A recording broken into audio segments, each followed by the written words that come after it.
Vous les attendiez. Vous étiez accrochés à vos chaussettes. Vous n'en pouviez plus. Les voilà enfin.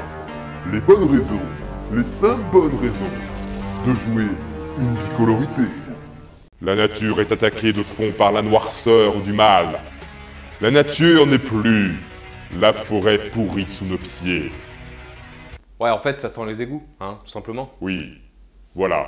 Bonjour! Aujourd'hui, 5 bonnes raisons de jouer Golgari Noir-Vert. Numéro 1, le cimetière. Et oui, c'est une bicolorité qui aime bien utiliser le cimetière de manière à faire de la value, soit en le mangeant, soit en faisant d'autres choses avec. Par exemple, avec Farika, on va pouvoir exiler une carte d'un cimetière et créer un jeton. Le fait que ce soit d'un cimetière, c'est assez intéressant parce que du coup, ça veut dire qu'on peut aussi gérer les cimetières des adversaires. Mais il paraît que dans certaines couleurs, il y a pas mal de cartes qui permettent de réanimer certaines créatures. Et le fait de les exiler, du coup, ça gère le cimetière et ça peut casser le plan de game de l'adversaire. Et en plus, nous, on fait de la value. Citons aussi une carte ban dans certains formats, le Shaman Ritsor, qui lui est un petit peu une espèce de couteau suisse qui correspond tout à fait à ce qu'on est en train de dire, où en fonction de la carte que l'on va exiler toujours d'un cimetière, sinon c'est trop faible, on va soit gagner des points de vie, soit faire du mana, bref, un beau couteau suisse pour 1. Numéro 2, le cimetière. Mais attends, c'était pas déjà le premier point? T'as un manque d'aspiration ou quoi? Non, non, pas du tout. Le premier point, c'était vraiment le cimetière et l'exil, et là, le deuxième point, ça va être le cimetière et la value. Si on prend l'exemple de Meren, par exemple, qui est un commandeur qui est vachement joué dans cette bicolorité-là,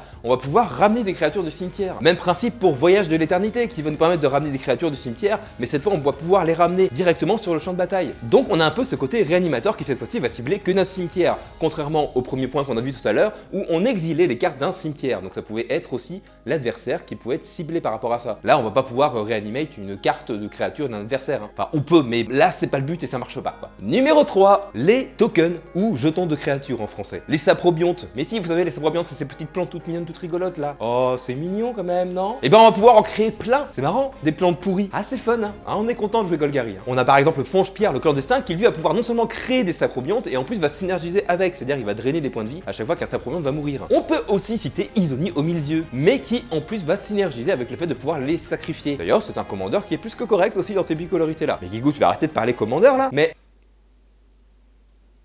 donc vous avez remarqué, le sacrifice, le noir, la cohérence encore une fois est présente. Numéro 4, les moins quelque chose en combinaison avec les plus quelque chose. Cette phrase n'a absolument aucun sens sorti de son contexte. C'est vrai que si on sait pas de quoi on parle, c'est bizarre. Du coup, les tricks en vert et les moins quelque chose en noir. Ça fait non seulement des boosts et aussi des anti-bêtes. C'est rigolo. Par exemple, avec Drooling, on va pouvoir faire +2/+2 et -2/-2. Je n'ai pas pris cette carte au hasard, c'est pour vous montrer qu'il y a ces effets-là sur des créatures directement avec des capacités activées. Mais évidemment, on le retrouve sur des sorts, comme avec Sacre des Moissons, qui fait +3/+3, -3/-3. Vous noterez d'ailleurs que c'est un rituel et pas un éphémère. Ça peut avoir son importance. Numéro 5, on en arrive aux 3 petits mots-clés spécifiques à la bicolorité Golgari Noir-Vert. La récupération avec le déchiqueteur boueux par exemple, qui dit que lorsque la créature va être au cimetière, on peut payer son coût de récupération et mettre un nombre de marqueurs +1/+1 sur une créature que l'on contrôle, égal à la force de la créature que l'on a exilée du cimetière et qui avait précédemment la récupération. Ici par exemple, +3/+3. Enfin, 3 marqueurs +1/+1 quoi. Le dragage, ou dredge en anglais, c'est vrai qu'on n'a pas trop l'habitude d'entendre le mot dragage en français, je trouve pas ça très joli. Bon, c'est qu'un avis perso encore une fois. Si on prend la carapace charivante par exemple qui a Dredge 3, le dragage c'est dit que si l'on doit piocher une carte, on peut à la place mettre les 3 cartes du dessus de notre bibliothèque de notre cimetière et mettre la carte qui a le dragage directement dans notre main. C'est un peu une espèce de droit alternatif pour récupérer une carte du cimetière dans la main. Maki avec Titubeur à rhizome par exemple. Maki ça dit que la créature qui a le Maki va pouvoir arriver sur le champ de bataille avec un nombre de marqueurs +1/+1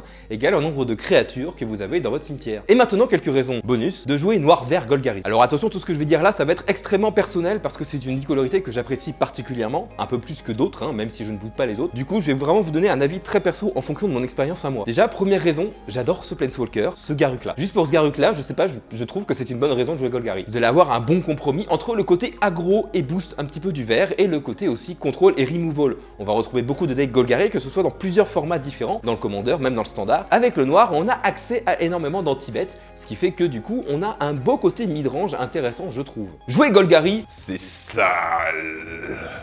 Et ça, c'est une excellente raison de te mettre à jouer Noir-Vert Golgari. Quelques-unes de mes cartes préférées en Noir-Vert Golgari. Victime de la guerre, Jarad Seigneur Lich de Golgari, Décomposition abrupte, Vraska Reine des Golgari, parce qu'il paraît que Vraska, c'est un peu son clan Golgari du coup, et Polukranos libéré. Sur ce, je te remercie d'avoir regardé cette vidéo, tu peux la partager un maximum partout, tu peux t'abonner à la chaîne YouTube, me suivre sur les réseaux sociaux, en lien dans la description de la vidéo évidemment. Et moi je te dis, n'oublie pas, la magie n'est jamais finie, un maximum de love.